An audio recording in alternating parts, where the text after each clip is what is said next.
1. Continuiamo a non chiudere nessun ufficio postale nei piccoli comuni.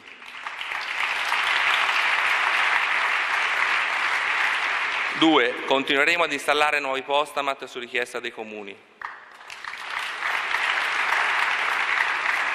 3. Prosegue l'impegno nell'attivare il servizio di tesoreria.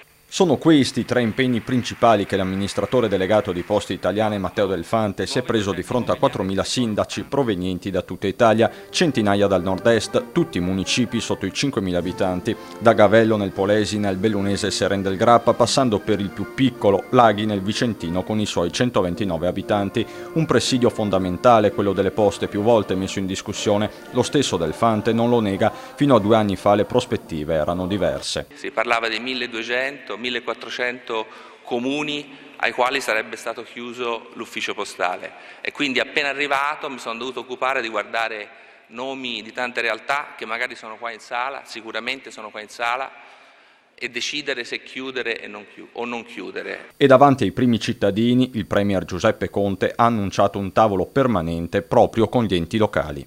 Abbiamo un tavolo che si aprirà il 7 novembre, in prospettiva, in coincidenza con la manovra, sarà aperto sino a fine manovra, con tutti gli enti locali, presso il Ministero degli Affari Regionali, per coordinarci meglio, per raccogliere le vostre istanze.